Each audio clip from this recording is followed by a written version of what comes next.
Yeah, everything we're doing at the moment is focused on protecting this fantastic club and emerging stronger on the other side. That may not have the same ring to it as stay home, protect the NHS and save lives. We do think it's more clear cut than be alert or whatever that means. So this is a real mantra for us, a real area of focus. We've got to protect this great club. We've got to come out the other side stronger. So what are we doing specifically on that front? The first priority for us really is to just ensure the long-term sustainability of the club. There is no doubt that the current pandemic is putting real pressure on our business model.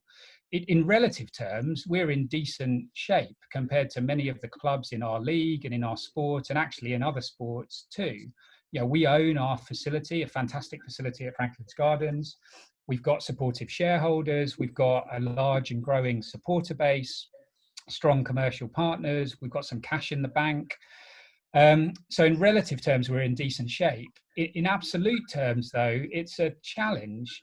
As you will all be aware, if you lose the majority of your income streams as a business, but you still have a significant run rate cost base, it's going to put pressure on what you're doing. And that's the challenge that we face right now.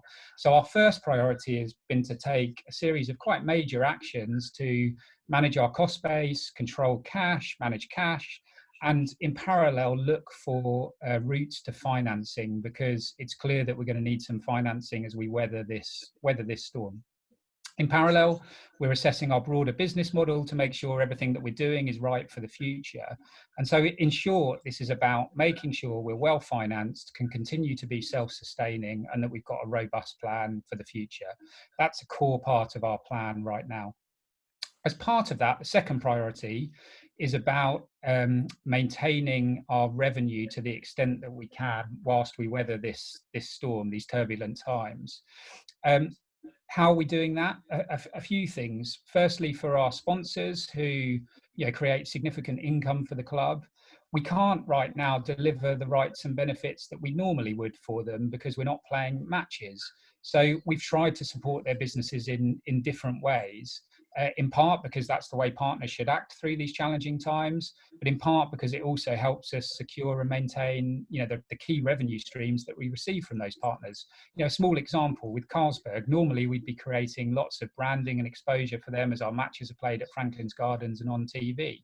We can't do that while the matches are postponed at the moment. So we've given over one of our car parks, and Carlsberg are going to be storing 40,000 barrels there. They were having a real pain point trying to find a home for those barrels. We're helping them out in different ways.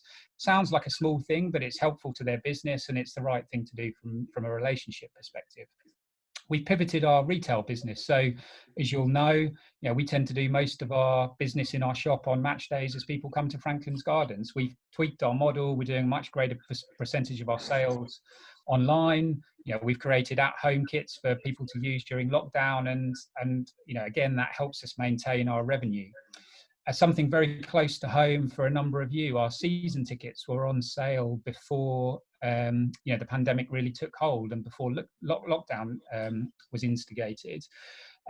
We've been blown away by the ongoing support that we've had from our supporter base. Almost 50% of our season ticket holders have already committed to next season, despite the uncertainty that surrounds the current year. We are so very, very grateful for that support. And in the spirit of transparency, as you will have worked out, the revenue that's generating for the club is absolutely critical at this time. So we're incredibly grateful. And at the same time, we want everyone to know that, of course, if next season looks different in whatever shape or form we get to it, then we'll obviously work with all of you to make sure that your season tickets and the monies that you've kindly paid for them are dealt with in the appropriate way. But that ongoing support to help us maintain revenue has been absolutely critical. The next priority through these turbulent times has been about enhancing our relationships. So our relationships with you as our supporters and with our broader stakeholders have never been so important. And despite the fact that we can't bring everyone together on a regular basis at Franklin's Gardens, maintaining those connections is so critical to what we're doing. So we've taken a lot of small actions, I guess, in this area, whether it's been Paul Hill's regular quizzes for our supporter base, whether it's been broadcasting classic matches, whether it's been sharing kids' activities to help those folks who are homeschooling. We've set ourselves the ambition of creating the most engaging content in sport during this lockdown period, all designed to keep those relationships with our existing supporter base and continue to attract new supporters, even though we can't showcase our normal product in its normal way right now. More broadly, on the relationship front, we've been very focused on supporting our local community, as you'd expect. The Northampton Saints Foundation continues to do brilliant work with vulnerable young people, particularly those folks who've fallen out of mainstream education. They've been operating throughout this lockdown period, doing some fantastic work. We've had a number of our medical staff go and volunteer with the NHS. We've actually got Northampton NHS Trust's midwives all moving into the Carlsberg stand next week. All the midwife services are going to be performed from our boxes for a period of time because they can't operate in GP surgeries in the hospitals. And then we've been supporting the Hope Centre, who provides food for folks in need all across the community. We've been helping them with the distribution and supply of food. So wherever we can, we've been helping the community whilst also making sure we're protecting and preserving our own business.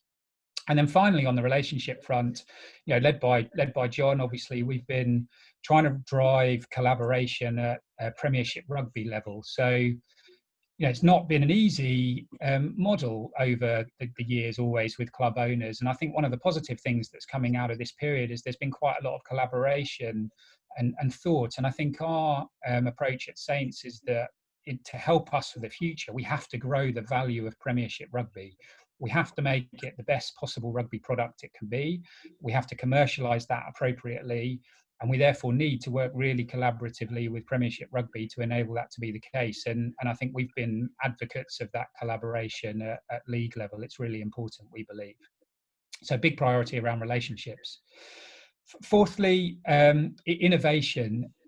We are trying to use this period to force the team to be as innovative as possible to support these wider objectives that I'm describing. We're working on the basis that when we get back, not everything is likely to be exactly the same as it was before, we faced this battle that is the pandemic. So we're looking at things like new events during this lockdown period, whether it's drive-through cinemas or comedy nights using our fantastic facilities at Franklin's Gardens. We're having to think about what rugby behind closed doors might look like, because there's a chance that when we do start playing again, for a limited period, we are behind closed doors. So how do we run that in the right way to both create the right connections for our supporters, maintain that attachment to the club and that involvement in the match day, whilst also providing a brilliant platform for our players to perform in an environment that will feel slightly unusual. It'll feel more like playing at Sale or Worcester each week than playing at Franklin's Gardens without, the passionate supporter base that we have. So, we're really keen to get that model right, and that's going to require some innovative thinking. And we're also looking at ways how we can use Franklin's Gardens differently during this period. So, nothing is off the table when it comes to innovation to help us underpin the wider objectives we have as we battle for the sustainability of our club. Fifth priority, two more to go. Fifth one, and I should have said up front, these aren't in any particular order. But clearly, protecting and keeping our staff and our players safe and well during this period of time is of the utmost importance. So for the folks who are at Franklin's Gardens, a limited number of staff right now, we have to ensure that it's a very safe environment. We need to be best in class on that front. We've worked really hard on the culture and communication across the organisation within the playing group and the staff more broadly over the last couple of years. And so making sure that our people have remained informed and engaged, and most importantly, maintaining those connections so that we can come out of the gates fast when we do come back has been pivotal to what we've been doing. And we're also trying to take the opportunity to upskill people. We're using the term internally getting match fit. That's clearly very relevant for our players who've got the opportunity to get a little bit of rest into their bodies, but also deal with some niggles and similar stuff before we return to play. But it's also relevant for our staff. So how can we use these times when we've got folks at home and some folks furloughed to upskill and develop our people, so again we can come out of the blocks fast on the other side of this? And then, lastly, but clearly by no means least, we're thinking very actively about the performance side of our business. And our mindset here is, how do we prepare as Premiership champions? So despite all of the uncertainty that still exists around return to play timings and the resumption of matches, we've remained very, very focused on the performance side of the club, as you would expect. And we think that there's a lot to look forward to, for a number of reasons. Think about the game that we play under Chris, a fast, wide, attacking game. What better conditions to come back and play that in potentially than in the summer months? We think that's exciting for us, given that we're in the mix in the latter stages of the two main competitions this season. Given the point I've made around the opportunity to deal with some niggles, we're really excited that we're going to have a pretty full squad. I'm sure Sue will talk a little bit about his rehab when we get into questions in a second. But on the whole, we're going to have a pretty fit squad as we come back in. And so marry that against the opportunity to play our brand of rugby, hopefully in conditions that suit us. We think there's exciting times ahead. And I'm sure Chris will talk about that in more detail. So, our mindset here is, how do we come out of the blocks faster than any of the other clubs? So Chris and the coaches and the wider staff and the senior playing group are doing a lot of work on that, as are our operations team, because when our rugby staff and players come back, we don't really want them having to think about, can they touch this area or can they walk on this route? And we want them focused on performance. So our operations team are doing brilliant work to make sure that we have got a safe and compliant environment that they can come back into as soon as possible to get going again. Final point really on preparing as champions is, we've been on pause, obviously, with matches in the here and now, but there's still a lot of work going into building and refining and managing our squad into the future. And again, I'm sure Chris will talk about that in much more detail as we get into the questions. But future-proofing ourselves from a rugby perspective remains absolutely critical in the context of that high-level strategy that I started with. So a lot of work going on, albeit we've had to pivot a little bit, as you would expect during these turbulent times. Hopefully that gives you a really quick insight into our main areas of focus. I think we've been really intent, and John touched on this at the start, on seeing the opportunity through these challenging times. And I think we really believe that there are reasons to be optimistic as we come out the other side. And I guess my final point is that you learn a lot about people during a crisis. And I think, if nothing else, this period has highlighted to me how extremely lucky we are with the playing group that we've got at Saints, with the team of staff, rugby and commercial, that we've got at Saints. They've been absolutely brilliant as we've been through some challenging discussions and some challenging decisions as we navigate this unprecedented period. So I can't thank them enough for what they're doing as we try and steer Saints to a good place. And of course, the same applies for you guys, our wonderful supporter base. It's amazing talking to the other clubs. We feel more and more blessed with the supporter base that we've got. And we can't say thank you enough for the ongoing support that you're demonstrating for us, because we certainly need it now more than ever. So I'll stop rambling on now. Hopefully that gives you a good insight into where we are. I think I'm going to pass back to Graham and we'll go into questions. Thank you. Thanks, Mark. So if you just joined us, and I can see there are people joining all the time, we are taking questions live, as it were, this evening. We've had lots of questions sent in advance, so we've got an awful lot to get through. But if you're not familiar with Zoom, you'll see there's a Q&A button on the Zoom control bar, either down the side or across the bottom. So you can send us text questions via that button, in addition to all the questions that I have in advance to go through. Loads of different topics you can ask. John White, the chairman, as you can see, if you've just joined us, Chris Boyd, director of rugby, and the co-captains Alex Waller and Teimana Harrison, as well as Mark Darbon. So ask away, whatever you want to ask this evening on this forum. We'll start though with a couple of questions to Alex and Teimana. Alex, I mean, Mark touched on this. How are you? This is an opportunity, I suppose, to get yourself really fit and ready for playing rugby again. Yeah, absolutely.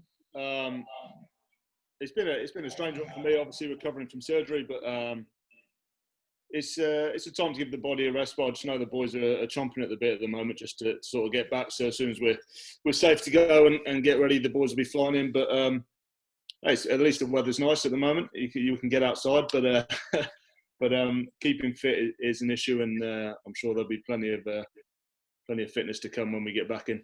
There's been lots of different ways the players have seen. I think I've seen the Franks brothers dragging cars up and down, Woody throwing logs around. How about you, Alex? What have you been up to? They do that on the regular anyway, those boys. I'm just coming back from recovering from a surgery on my Achilles tendon, so my car pulling has been limited. But I was quite fortunate to get a gym put in the house. That sounds faster than it is. It's just a weighted bar.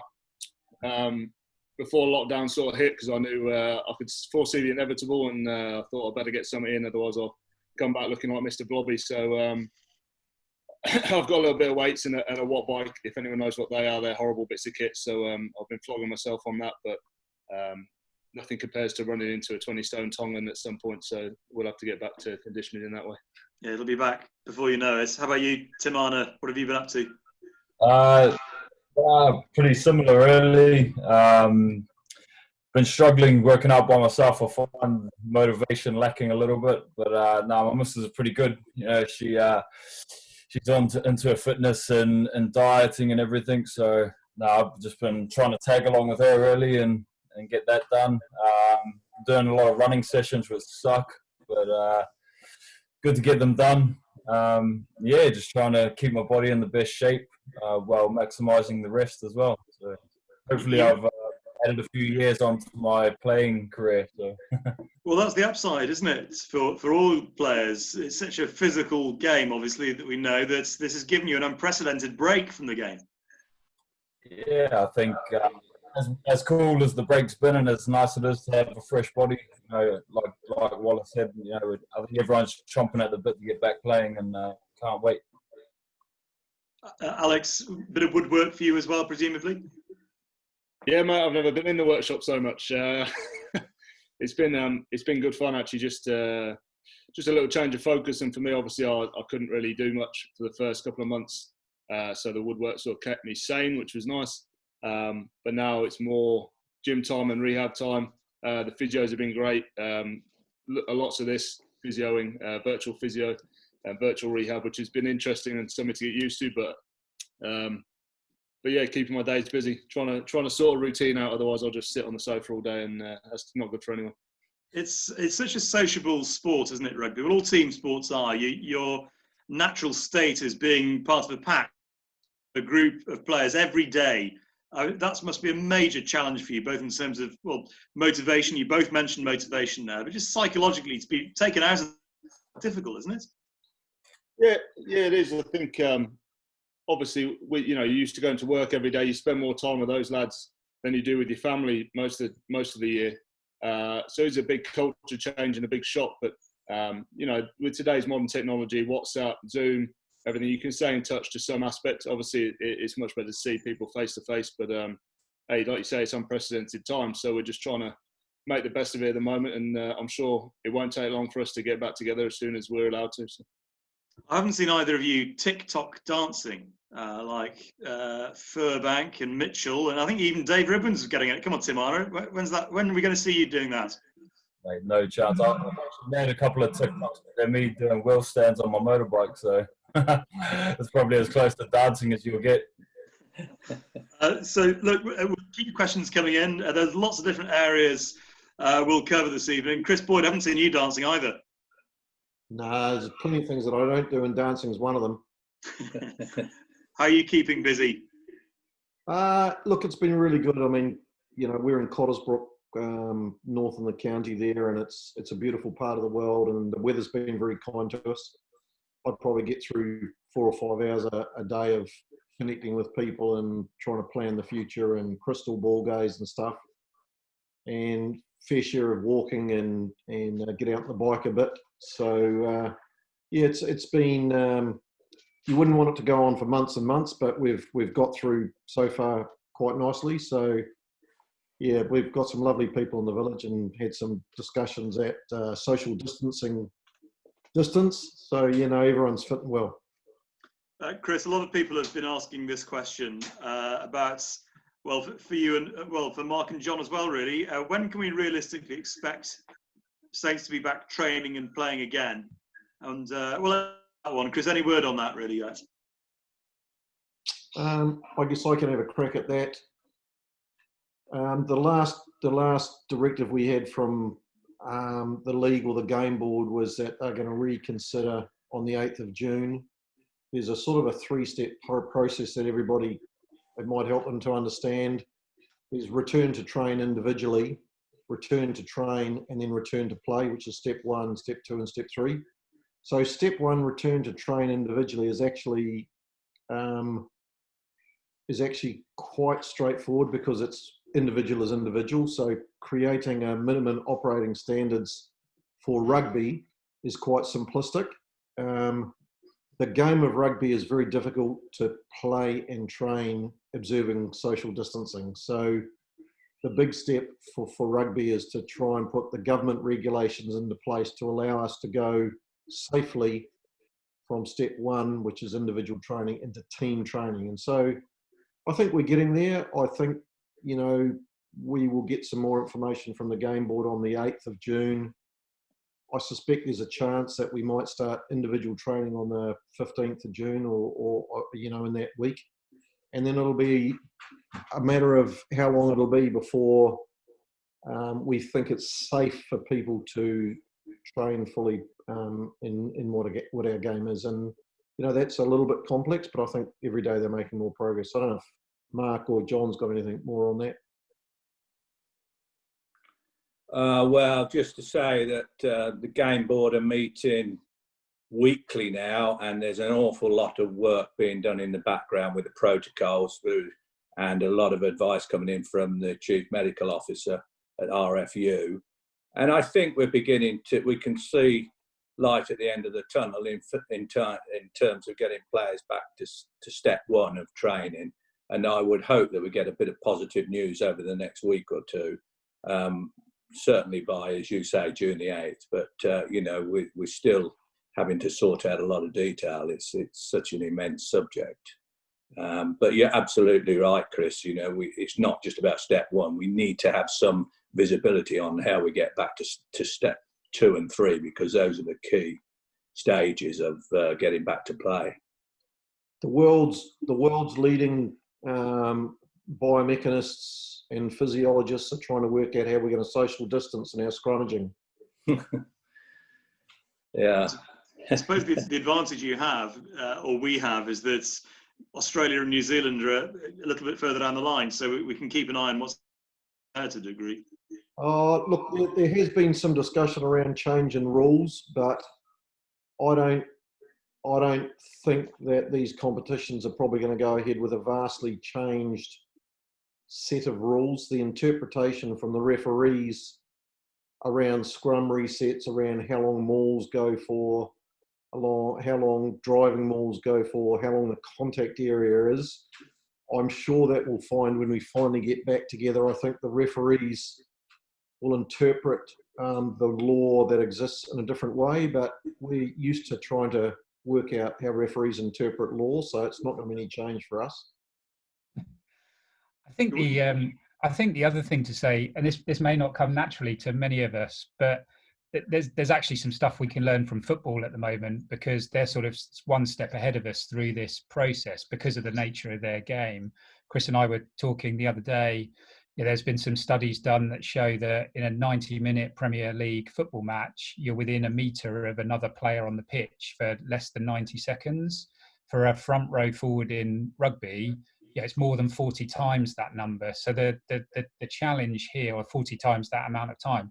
So the challenge here is how do we sort of take the guidance and make it rugby specific? But like Chris says, I think we get there. I think there's some good work going on. We're not too far away, but rugby is a different proposition to some of those other sports. Can I ask Mark and John, again, it's a question that's been posed by many of you this evening. Will the current Premiership season be completed? There's 9 more rounds, aren't there, plus a semi-final and a final. So is it a realistic hope that we can actually get this season finished? Well, I'll take it first. Mark can add to it, but I think it still is. It's a question of when. I think the focus is very much on being able to finish the season off. As time rolls on, then perhaps we may not get 9 rounds in. It may go down to just playoffs eventually. But there is a determination to see the season out. And I think we will do that. But what I couldn't be specific on is when. This may run into early autumn even. So, nobody really knows the answer to that. But I can tell you there is a determination to finish the season off if we can. We won't give up on that lightly. But it's complex. And I think a lot of it's around the testing and what's happening with the government levels. We're in level 4 at the minute. And I think until we get to level 3 and 2, then realistic chance of playing rugby is probably not there. But, we're moving in the right direction, which is why we still remain positive about that at Northampton. And while we're talking about fixtures, Dennis McQuillan asks, when rugby does start up again, will we see a fixture pile-up? Well, because there'll be domestic, European and international rugby all fighting for the same space. That's the reality, Mark, isn't it?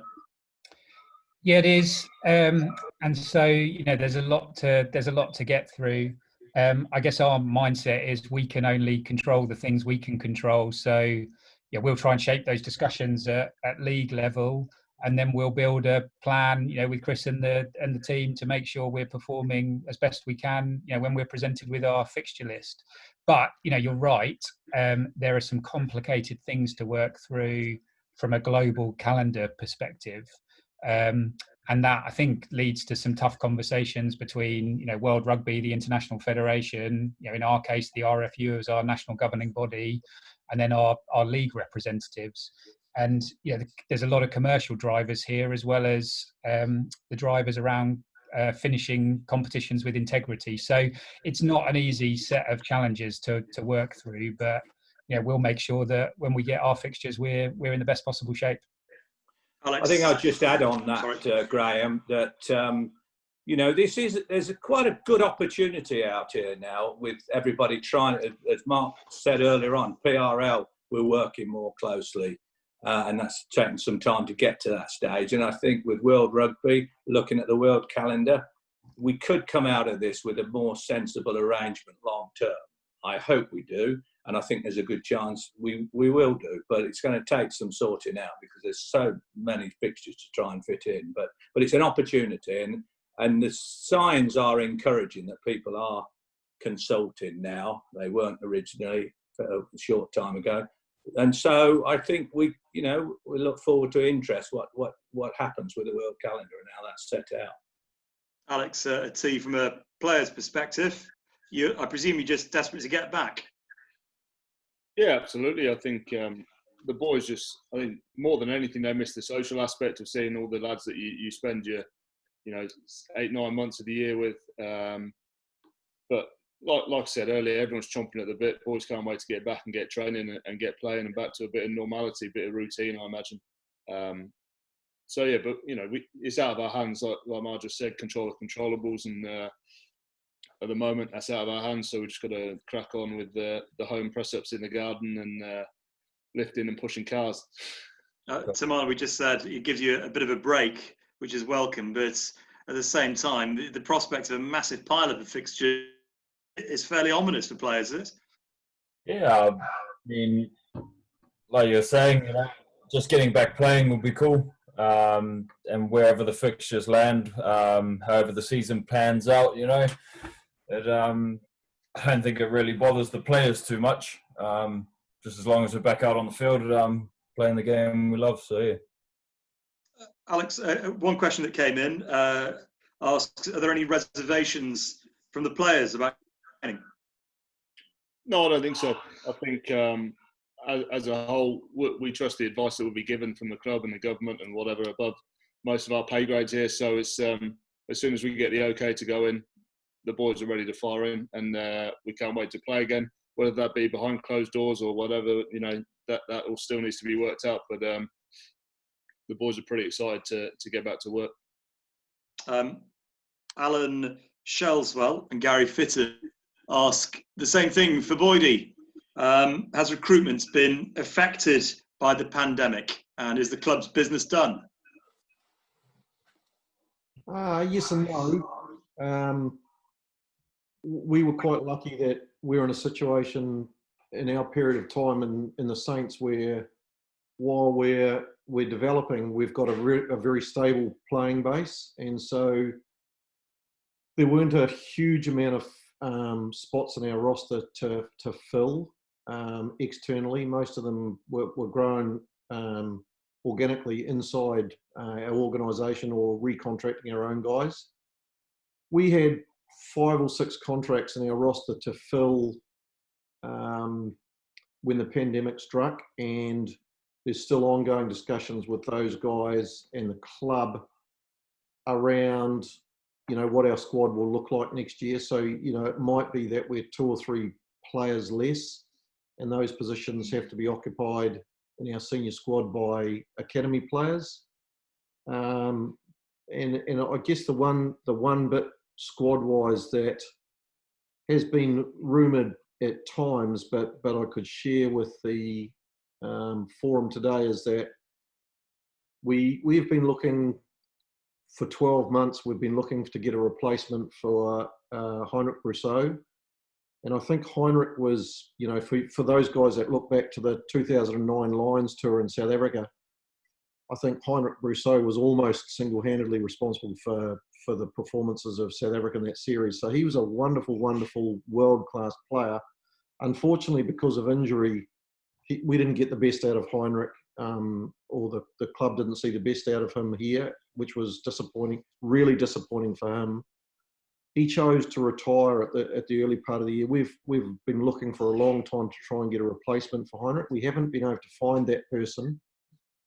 So what we've actually done is we've taken Nick Ezekwe on loan from Saracens for a year. So I think he fits with what we're trying to do with our group, and I think it'll be a really good addition to help bolstering our second and back rows. So really excited that Nick's going to join us. So that's the one little bit. Otherwise, mate, we're not vastly different than we were last year. And if I look at the projections out now to about 2023, 4 and 5, hopefully if we can get contracts done and people are enjoying their stuff and enjoying what they're doing and we're successful on and off the field, hopefully we're going to have a nice stable squad in the next 3 or 4 years.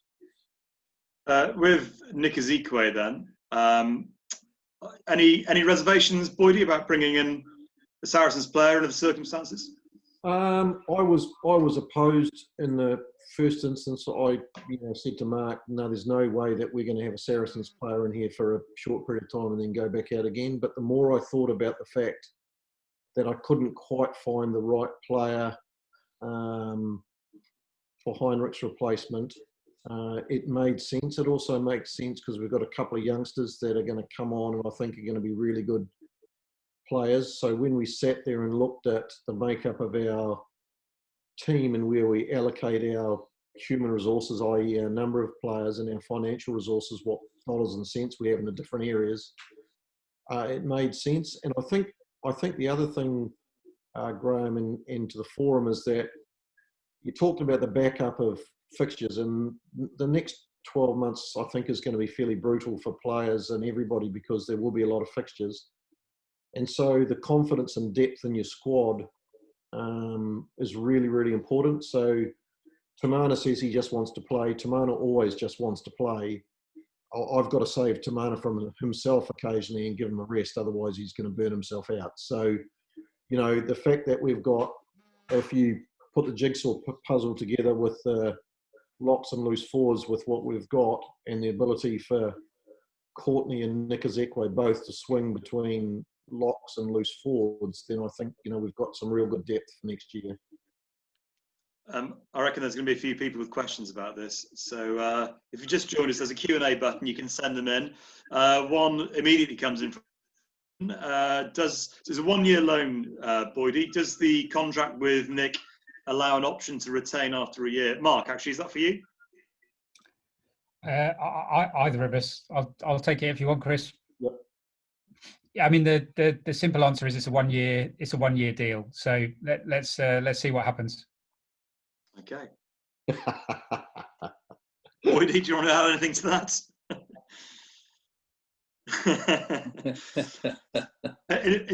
Recruitment otherwise, generally, you're pretty happy then beyond this loan signing. Yeah, I think, look, I'm really happy. And if we look at the Saints over the last couple of years, we've got a good core of senior players, and we've added to that, a real good growth and development in a lot of youngsters. So, Aaron Painter, Alex Moon, Lewis Ludlam, Alex Mitchell, James Grayson, Fraser Dingwall, George Furbank, Ollie Slytome. They were all, I'm reluctant to use the term, but they were all babies 18 months ago. So we've had some fantastic growth and development out of those young guys. And if I'm brutally honest, the hardest thing is if they all keep playing really well, the hardest thing is going to be to keep everybody happy and to keep them inside the financial constraints of the organisation. So really pleased with what Mark Hopley and his men are doing in the academy area. And if we fancy ourselves as a development club rather than a recruitment club, where we grow our players organically internally, then that factory that is the academy is massively important for us. Got a lot of questions about finance and ticketing, which we'll get to as well. Well, let's get into ticketing by asking about behind closed doors rugby. I think this one's for you, Mark, from you. He says, it seems increasingly likely that rugby will first return behind closed doors, which you've touched upon. Will any games be held at Franklin's Gardens? And how can season ticket holders support the team to give us home advantage? Yeah, two great questions. So, firstly, on location of matches, to be completely transparent, we don't know right now where the matches will be played, assuming we can get back to complete this season. One of the big considerations clearly is that we need to be very thoughtful as a sport around the drain or call on medical resources that we might have. So, there's a big question clearly, which is, does it make more sense from a resource perspective to play the remaining games if you can't have crowds present at a limited number of venues, so that you're reducing the resource base, whether that's ambulances and medical staff, whether it's broadcasters and other people who are there to support the running of a big Premiership game. So, I think there's a decent chance we're playing at a limited number of venues to begin with. At least that might not go on for that long, but if we get going sometime in the late summer, then I would expect that to be the case. I think in terms of those venues, we've got a lot to offer at Franklin's Gardens, right? We've got a brilliant facility. We've got a pitch that most people tell us is the best in the Premiership. And so we are in a discussion with Premiership Rugby around, whether there's a possibility that we could host some of the games. I think whilst we've got a fantastic pitch, because it's one of the few all grass pitches, we're probably not in a position to host every single match for 9 rounds. So our discussion with PRL is sort of contingent on, a number of factors, as you would imagine. But one of those is that we probably need to be one of 2 or more venues if we're able to do it. And I know a number of the other venues are saying similar. I think there's a few clubs who would be interested in being one of these, in inverted commas, neutral venues. So we'll see where that plays out, but there's a discussion that's ongoing on that front at the moment.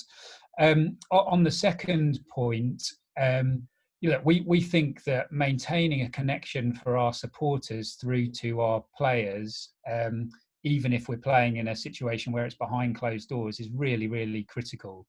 And I guess, what I'd say at the moment is that whilst we don't have all the answers on that front, sort of nothing's off the table. And we're looking really closely at what other sports are doing in other territories. Some of the German football teams in the Bundesliga that are back and playing are doing interesting things where, supporters can control crowd noise in the stadium through apps. Some have got season ticket holders who've had the ability to buy cardboard cutouts of themselves and have them in their seat in the ground. We're looking at whether we could have the ability to show the match on a big screen in our huge car park, so that we could get a number of cars there. That it would be a very different noise, but maybe there's a way of people vocalizing their support, watching in those circumstances. All of these things sound quite bizarre, right? Because a few months ago we were not thinking about them in any great detail, but we will look at all of them carefully to try and make sure that we create a connection for our supporters through to a match day. And importantly, we've got to have the right dialogue with Alex and Tay and the rest of the players to see what will work for them, because there's a risk if you try and do something too quirky, it feels a bit artificial in the ground and goes against one of the things that you're trying to create, which is the platform for those guys to go out and perform in the best possible way. So it needs to be a dialogue both with supporters and the playing group. How do the players feel about that? Alex, start with you. The prospect of playing behind closed doors. I've seen the German. I've been watching a bit of the Bundesliga. It's very strange, isn't it? Yeah, it's an interesting one. Obviously, one that no one's really faced before. So, I think, for me anyway, personally, when I'm playing, the noise is fantastic, and it really lifts the squad. But you're so focused as well; it almost becomes tunnel vision when you're on the pitch. You hear the crowd, especially when people make a break or when they score or that, and when you need the lift. But you are very much focused on the time, as trying to speak to Tay on your left or Mooney on your right, trying not to mess up, and also trying to breathe in as much oxygen as you can. So it's going to be different for sure. But I think once the lads cross the whitewash and are playing, they'll be so focused on that aspect. It'll be weird with no atmosphere and a bit like going back to playing schoolboy rugby maybe with one man and his dog watching. But I think we'll try and get the job done anyway. At the end of the day, we all just want to play rugby and compete and win those games. So I'm interested to see what Mark comes up with and see if we have a stadium full of cardboard cutouts or any app noise. It feels a bit like X Factor, doesn't it? But no, it's, like I said, unprecedented time. So we'll just have to see where it goes. As long as he doesn't end up with those dolls, that football club in Seoul, I think it was, ends up in the crowd. Just be careful what you buy, Mark. Teimana, I don't know if you saw, I think Stuart Barnes wrote about this at the weekend, about you'll definitely notice is how loud it is out on the pitch, how much shouting, how much talking, communication is constantly going on between the players. Yeah, I think that's something that you probably miss out a lot, cause especially at the Gardens. It's always loud and you can barely hear yourself think. So yeah, it'll definitely be interesting. It'll definitely be something that boys will have to get used to. You speak about going to places with no atmospheres and how you build your own atmosphere within the squad, and how you do that on the field. So I think that'll be a massive part of preparation in the week. Just about building your own buzz within the squad. So, yeah, no, there's definitely an interesting concept, and it's definitely something like Wallace said. It'd be interesting to see what Mark comes up with, and yeah, just be nice to get back out on the field. To be honest, have you got anything up your sleeve, Mark? We'll just play your dulcet tones, Graham, around the ground. That'll make a difference. Lenny and me shouting. You'll definitely hear Lenny, won't you? You'll lose a bit of home advantage in the sphere. But I think Mark touched on this, or maybe it's John, that the shift in the time of year might really suit Saints, Chris. The type of rugby you play, it drives firm surfaces, doesn't it? Oh, we'd certainly rather play across the top of the ground than underneath it, like if you're playing at Bath in the middle of winter. So that would be certainly good. And even if there was... I think I would expect. I was speaking to Owen Franks the other day, and he, in sort of 15 years of professional rugby, he's never had an extended break like this apart from when he's been injured, and he's had very limited injuries in his period of time. So I would expect the biggest issue that we're going to have with the athletes when they come back is to hold the reins on them. So managing loads and intensities and loads and minutes and stuff is going to be crucial. But I think there's probably be a slight shift from the power base. I think teams will play how they play anyway, right? So the teams that play powerfully will still try and run over the top of you. The question is whether we get a bit of an advantage from the fact that if it's hot and it's steamy, are they going to run out of legs and give us a bit of an advantage? And that would be the hope. We just want to play the game fast. You know, whether it's summer or winter or anything, we just want to play the game. We want to be able to execute our game under intense pressure faster than anybody else. I think I'll probably better move on to a few financial questions for Mark and John, because there's a lot of these have come in. Then we'll get back to some questions, and keep your questions coming. Keep clicking that Q&A button on Zoom and send them in to us.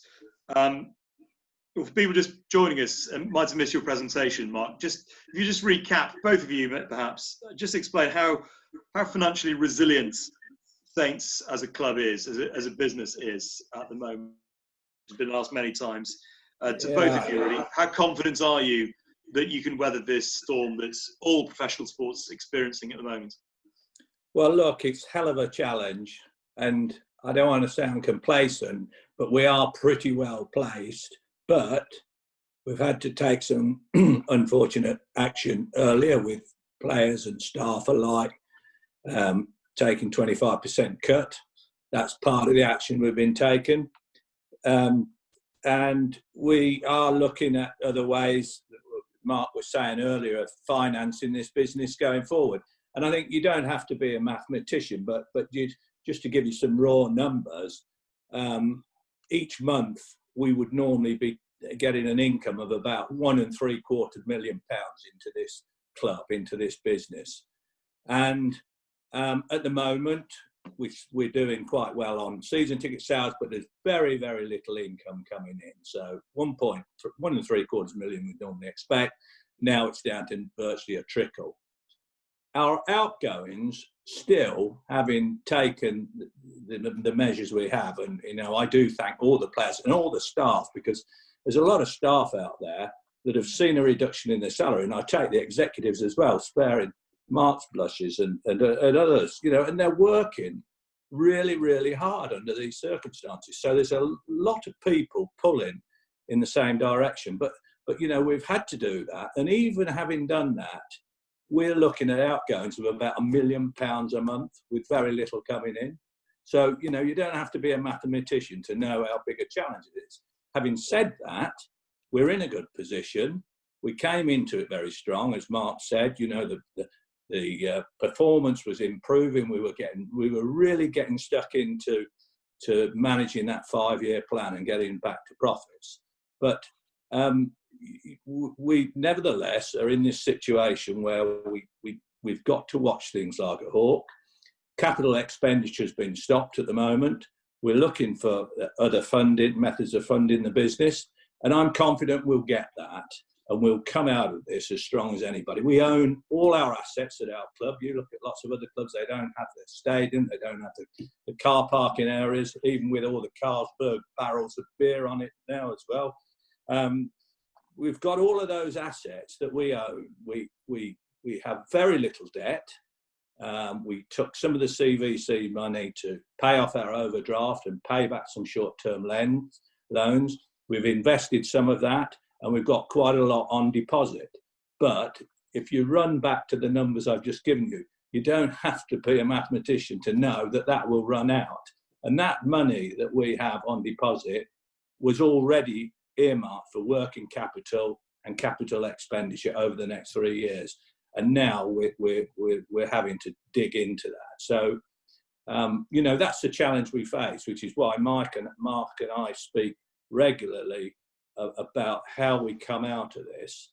And as I said at the beginning with my opening remarks, we remain positive because we can see a way through it, but it's going to be very, very tough. And the longer we do not play and do not get crowds in our ground, the more challenging that becomes. And so it's not a cakewalk, and but I'm positive but not complacent. But it really is quite a challenge for us. Mark, but John, we will come through it. Sorry, John. As Mark, John mentioned there, I'm guessing the club profitability was something obviously that you were working very, very hard on, and no one could have predicted that anything like this could have happened. where does that leave your plans, the 5-year plan? And does that mean the CVC money, which would have been spent elsewhere, has that now gone, or is it going? Well, as John said specifically on the CVC money, we are sort of deeply eroding into the money that we had in the bank. It's being used to fund the cost base that we have on an ongoing basis at the moment, and we need to find some extra finance and bring that into the business.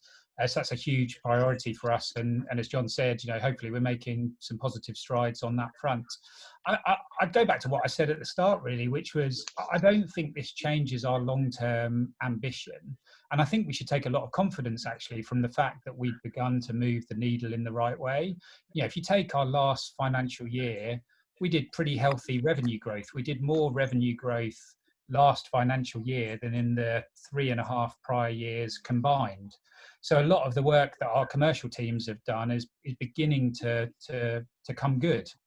We've been through a big change at Saints, and we've tried some new things, and quite frankly, we've had some new people over recent times, and we feel pretty good about that direction of travel. So whilst we've got some turbulence at the moment, I think we've got to be careful not to be too reactive and move away from what was proving to be a good plan that could return us to sustainability. But at the same time, we've got to be really realistic and take some tough actions, as we have done, as we navigate through this. So yeah, I'd use John's term. It's far from a cakewalk, but we're better placed than many. But in absolute terms, that doesn't mean that it's easy. Will you be, Paul Flatt asks, will you be taking out any more loans, either from the Borough Council or from elsewhere? Yeah, perhaps I'll take that, Mark. I mean, we have a list of potential methods of strengthening our balance sheet. Loans is an obvious one, whether it's with the NBC or with somebody else, then who knows? We've got various strings to our bow. None of them are easy to achieve, but we have a list that we talk about regularly. We meet as a board of directors, I might add, every week now, because we've got all these challenges. We're doing that on a weekly basis. We have a finance group made up of 4 of us on that, 5 of us rather. And, we do nothing but talk about where can we get support for this business as and when we need it. And we've got some pretty innovative ideas about that. And we haven't run out of ideas yet, but we're working on it. I can't give you any more detail on that, except that we know what we need to do, and we're working hard at it. I'll come back to some of these questions. They're still coming in about finance and ticketing as well. For Boydie, and this is about this is from Tim Coles, who says, "Will we ever see Cobus play for Saints again?" That's an interesting one, isn't it? Because contracts end at the end of June. Yep. So the short answer to that is no. Cobus's time with the Saints is finished, and that is a difficult part of the transition for us. That the contracts that finish on the 30th of June and the new ones that start on the 1st of July will be honoured. So it's a very untidy way for Ben Franks to finish his rugby career. He's retiring, and he was hoping to play again before he did that, particularly with Owen, but he's going to retire. Cobus, who's been a crowd favourite and done a wonderful job for us over the last, certainly in the period of time that I've been here, I think Cobus has been outstanding for us. We've got to find a way with social distancing. We've got to find a way to send those guys off from our club in the right way. Dylan Hartley retired this year, been a wonderful servant for Northampton Saints, and we've got to find the right way to send Dylan off the right way from being a great Saintsman. So whether we have to do that virtually or whether we have to wait until social distancing is not a problem and have some sort of way, it's tradition in Northampton Saints that we present a number of things to to the leaving players, including academy players, including guys that are at the back end of your roster and don't get a lot of attention. Everybody gets a decent send-off, and we've got to find a way to do that. But in Cobus's situation, he starts with Montpellier on the 1st of July. I spoke to him 2 days ago and said to him, how is that going to happen? And he said to me, I've got no idea. I said, you can make, we're not going to play now until till after then. So if you need to leave a little bit early, that's fine. He can't go into France because he's not got a visa to work in France until the 1st of July. So he's trying to work out whether he's going to fly to Montpellier or whether he's going to drive for about 18 hours with a new baby. So he's got some planning to do. But unfortunately, he won't play again. Dan Simpson, Mark, picked up on this exact point. He said he heard Pat Lam say that there'll be a virtual farewell at Bristol to thank leaving players. So are Saints planning a similar thing then? By the sounds of it, you are, to do something online. Yeah, look, as Chris said, I'd echo exactly what he's just said. It's really important for us, and so we will find a way of doing something, appropriate and impactful for our departing players. We're working on that right now, so we'd expect to share more information in due course. But we'll absolutely give these folks the send off that they deserve. We've had some great Saintsmen who are sadly leaving under far from ideal circumstances. Terrific players going, Alex. As Boydie mentioned there, particularly sad for someone like Ben Franks, isn't it, to be retiring? I know he's got a good over at Scarlets. Good luck to him there. But for him not to have that final run out on the pitch, and when he signed for Saints, when his brother, when Owen signed for Saints, it was very clear that they wanted to play together for one more season. It's been cut short. It's a real shame for them. Yeah, absolutely. I'm devastated for Ben in that aspect. He's been a great addition to the squad behind the scenes as well as on the pitch, and you want to see everyone sort of have that off into the sunset moment when their career comes to the end. And he's got a great job lined up in Wales, and he'll be fantastic at that, I'm sure. But it's disappointing that he doesn't get that final run out and the big send off with his family and everyone around that he deserves. But he's won some pretty decent medals, and he's got some good rugby memories. But it's a bit of a shame it's ended like that. But I'm sure we'll do something for him, even if it's behind closed doors as a squad, and we'll get around him and give him the send off he deserves. And Teimana at number 8, the relationship between scrum half and number 8 is always critical. How much are you going to miss having Cobus around? Yeah, I think all the fans will miss him for everything that he's done on the field, and the amazing player that he is. But behind closed doors, he's an awesome addition to our squad. The energy that he brings in the changing rooms at training, he'll definitely be missed throughout the boys. But he's on to another chapter in his career, and like Wal said, it sucks that he can't that sort of one last dance on the gardens. But I mean, we've got to deal with what we're dealt, and I'm sure we'll find a way to send them off appropriately. Indeed. Keep your questions coming in. Plenty of questions to get through still on this rather odd online season ticket forum. I can see that you're all out there, believe me. I can't actually see you, but I do know that you are all out there listening. It's not just the 6 of us having a bit of a chat. So keep your questions coming in. There's a Q&A box down at the bottom on my screen. I can see them pouring in, so keep them coming.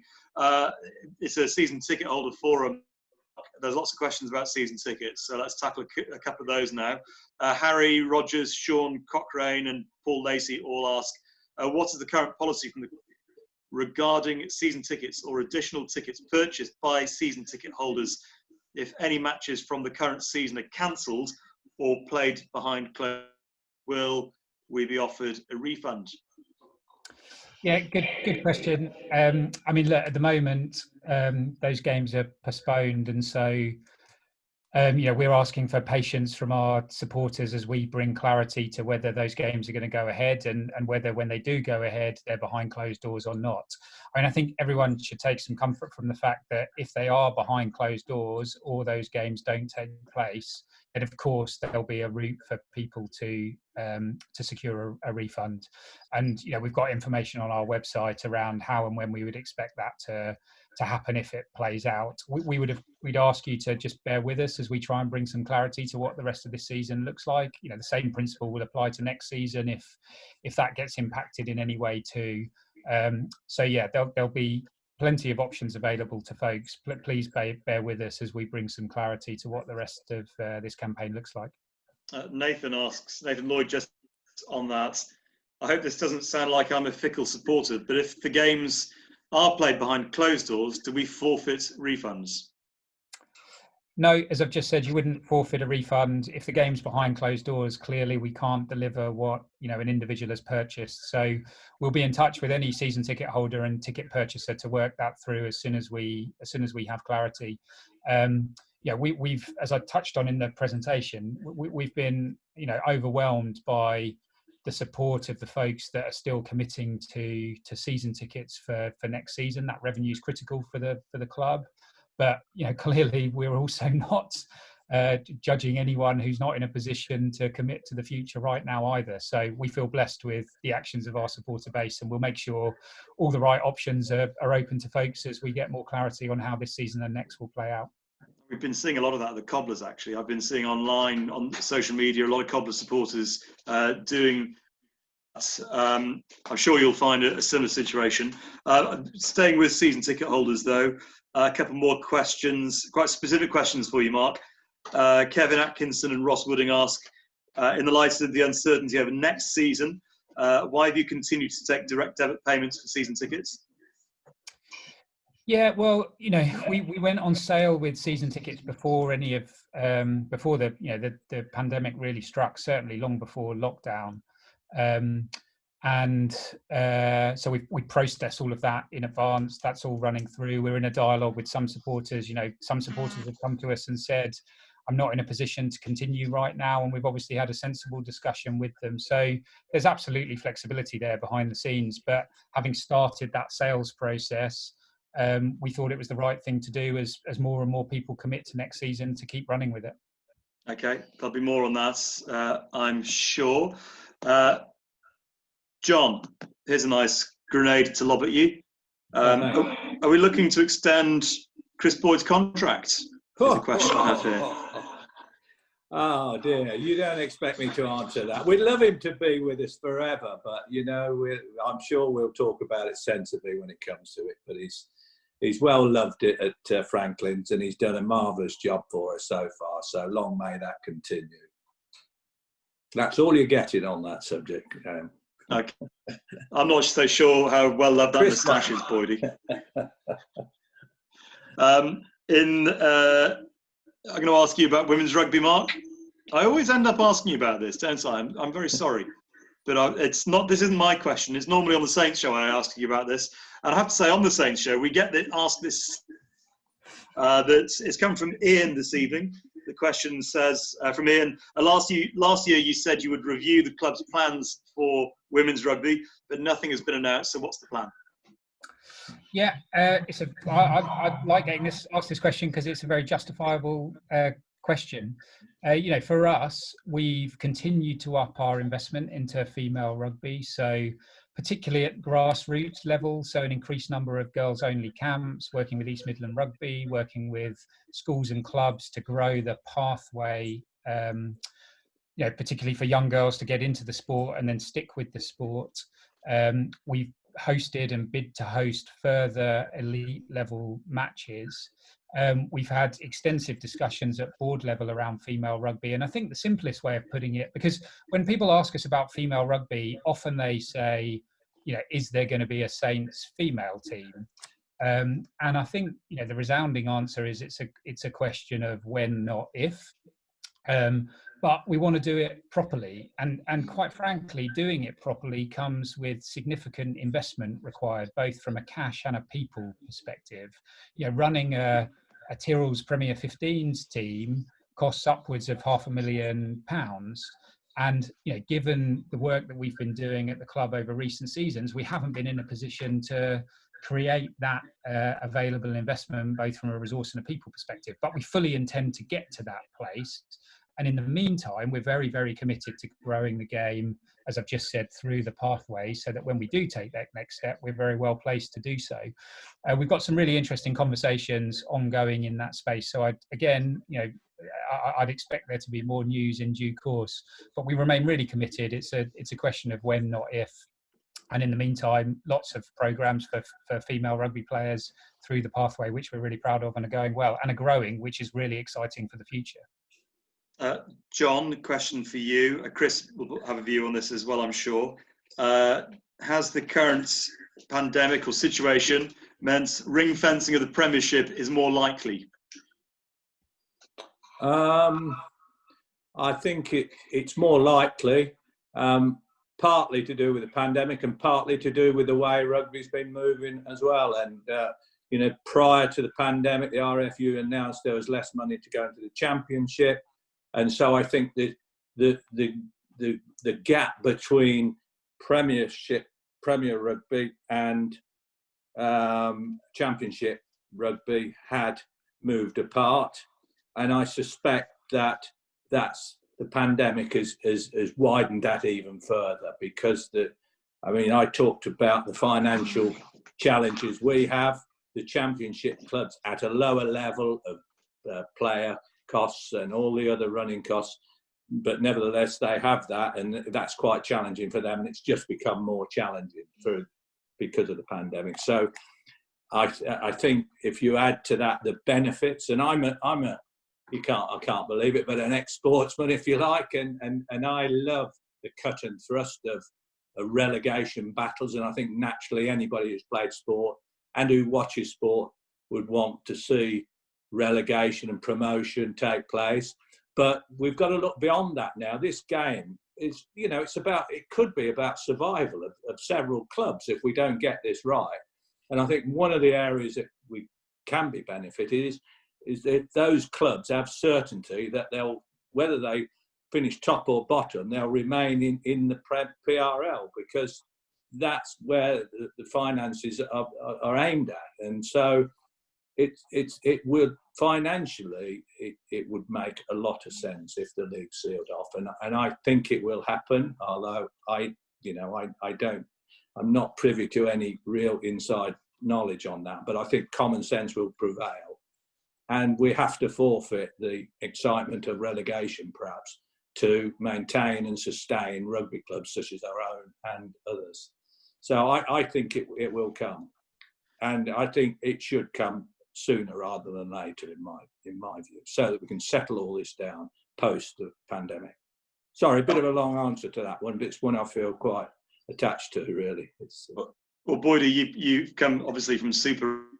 There is no promotion and relegation. So how do you think it would affect English rugby if this does come to pass, which it sounds like it increasingly likely, as John says, that it will happen?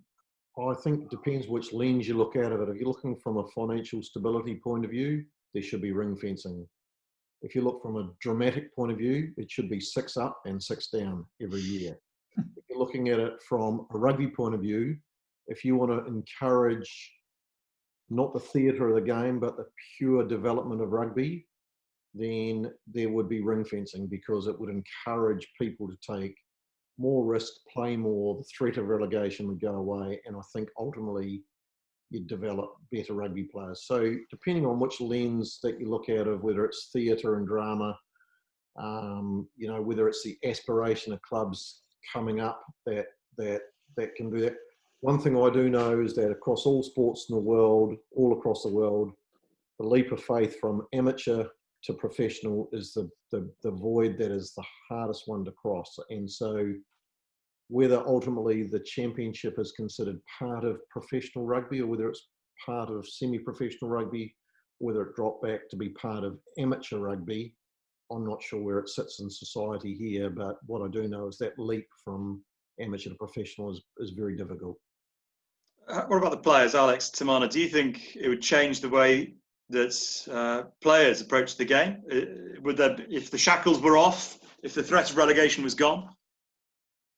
I think, look at the season, how it's panned out so far, especially with London Irish, they were sitting well down the table Then Saracens get relegated sort of halfway through the season, and you see the turnaround, the performances that they start pumping out. They start beating quality sides. They beat ourselves. So I think, like Boydie said, it encourages teams to play, maybe take a few more risks than they normally would, play a more expansive style of play. So yeah.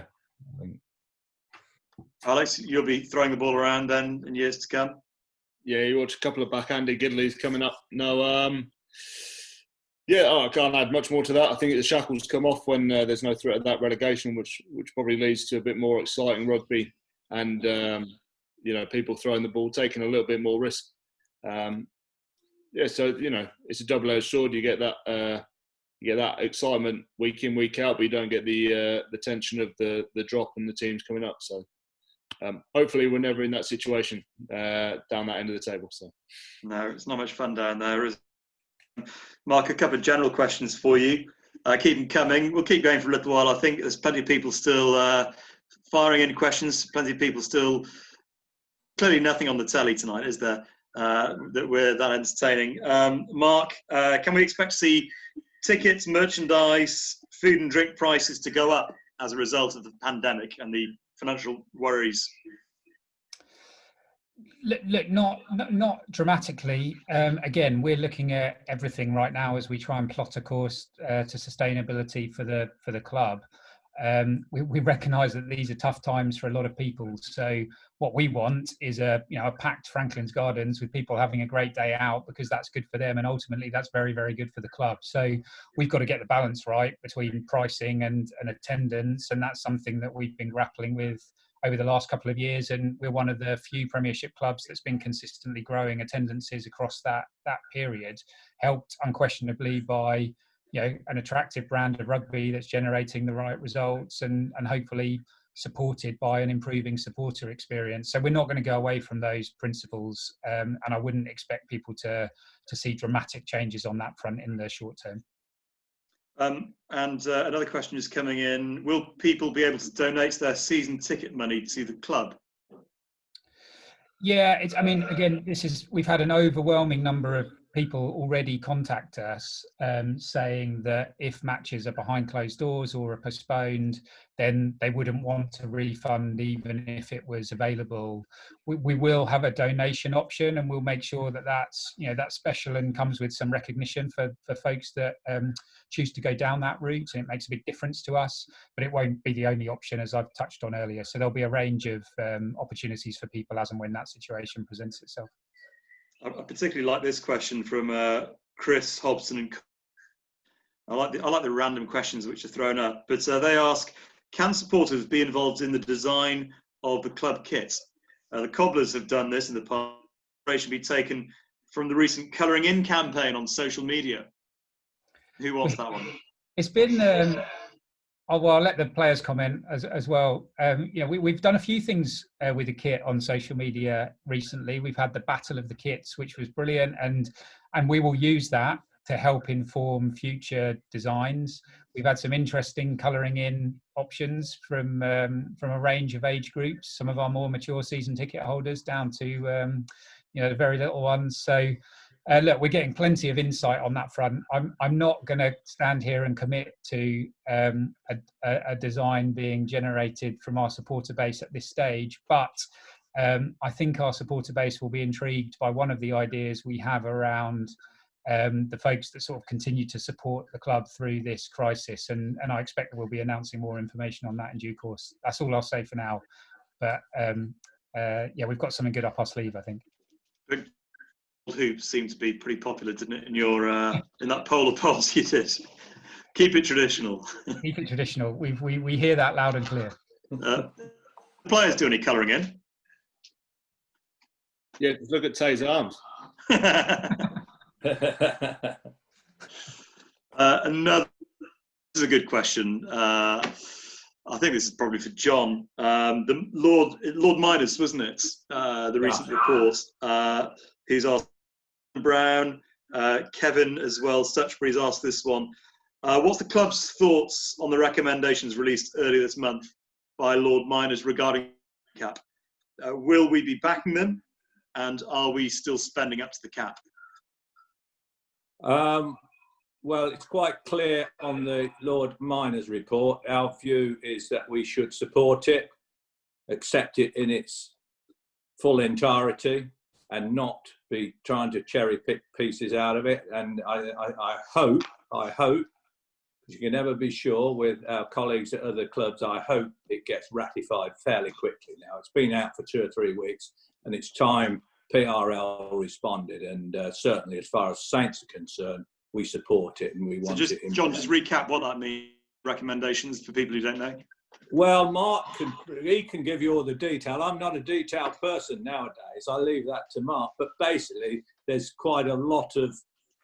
let me move on to Mark before I get myself in a mess. Mark, come on, tell us what all the various... There's about 12 or 14 different things, but most of them sensible, all of them sensible in my view.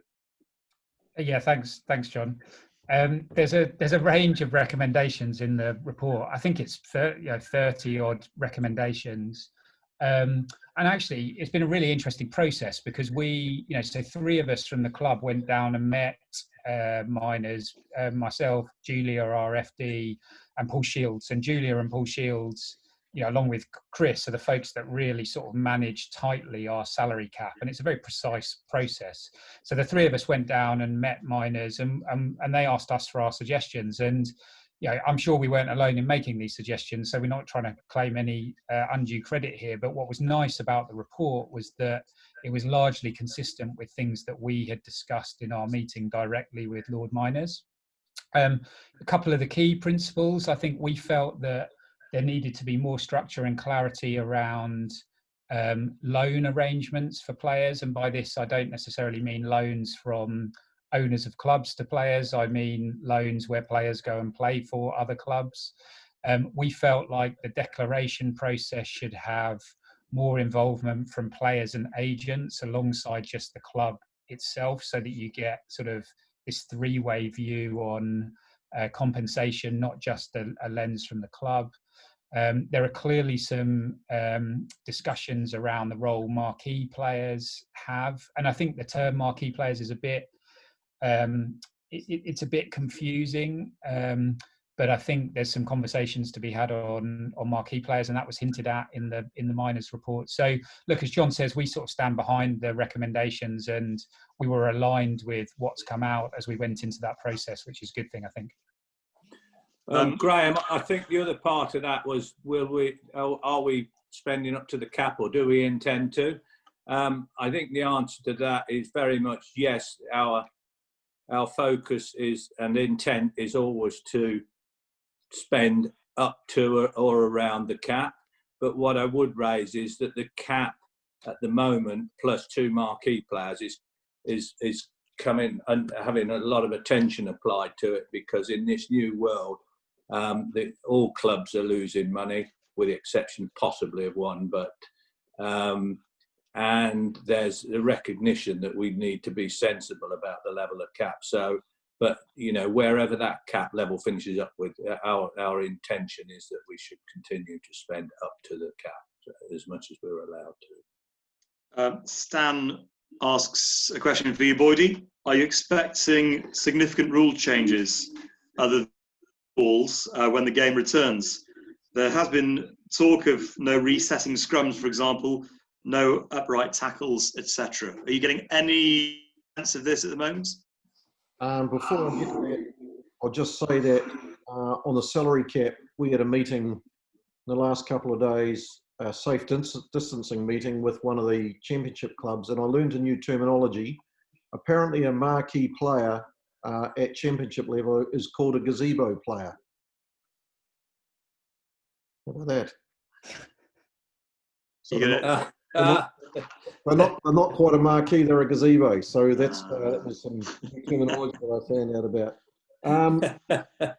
Mate, I think rugby has been not flustered or spooked, but has suddenly come to a realisation from a social distancing point of view, it's a completely different kettle of fish than some other sports. So you can see that if you're trying to allow minimising risk, the risk with the long amounts of social distancing in rugby give a particular problem. So there was some discussion, I know, at international rugby level around some modifications of the rules to reduce the social distancing time in rugby.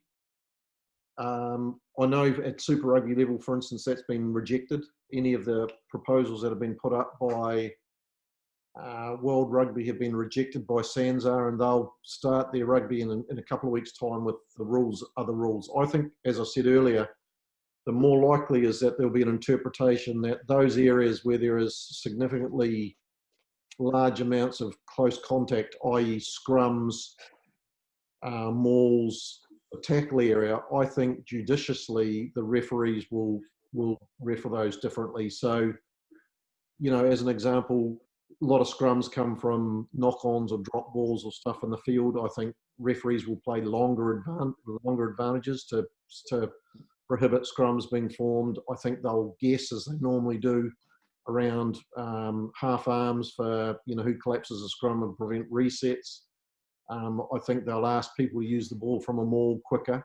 I don't believe, I might be quite wrong on this, but the feeling I get from speaking to a number of people, I don't think we'll actually come back to different rules. I think we'll just come back to different interpretations of the same rules. I think it's time for a couple more are still coming in. I can still see there are plenty more of you out there. A rugby question for you, Boydie, then I'll ask Alex and T. I didn't see who it came from, but who are the next cabs on the rank in the academy? Well, we've got a continuation of a number of our academy boys that are knitting nicely into our senior squad. So the guys that have come out of our academy this year that'll blend into the senior squad, guys like Manny Iogan, who's was probably in line to be the loose head prop for the English under-20s this year. He's a big fella who's converted from the loose forwards into the front row. Ruben Bird Tulloch, who's come to us, who's he's a good prospect as well. Ollie Slightholme obviously has already played some time, is still part of the academy officially, but's already started his career with the Saints. Connor Tupai, the same. So JJ Tonks, who's already played a number of games with us, is still part of the academy. So from a budget and control and finance and development point of view, when you've got youngsters that can fill spots in your senior squad when necessary that are still part of our academy process, that's absolutely gold, A, for their development, and B, for us for managing our costs. So, and we've got some exciting kids coming in for next year. Ethan Grayson continues the long line of Graysons into the academy. And there's a young lad, Cade Sylvester, who we think is going to be an outstanding prospect. So we've got some really good kids coming through. That's a pretty big taxi rank, isn't it? A lot of taxis in that.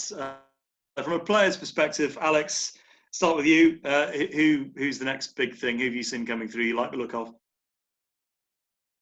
Yeah, I think all those that Boydie mentioned there are pretty sharp, and I think that's what helps breed a good squad is competition from the young boys coming up and nipping at the heels of maybe some of the more senior lads in the squad. So, like I say, all those boys for me, especially Manny, is probably one I'm going to try and look and take under the wing. I think he's a massive prospect, and I think he could be really something special. So convert from back row to front row, but he's a big boy. He's put on about 20 kgs in the last 6 months or something. So he's going to be one to look at. I think he's one for the future for sure. T?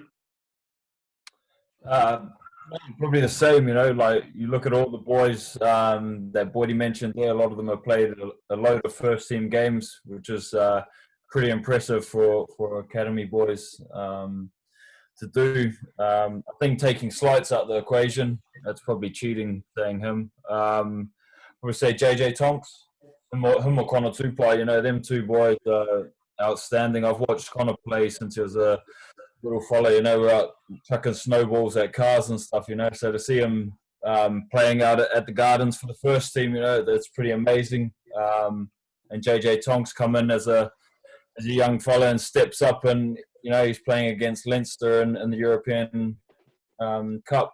So yeah, and he's holding his own. So yeah, no, two very exciting prospects for the Saints.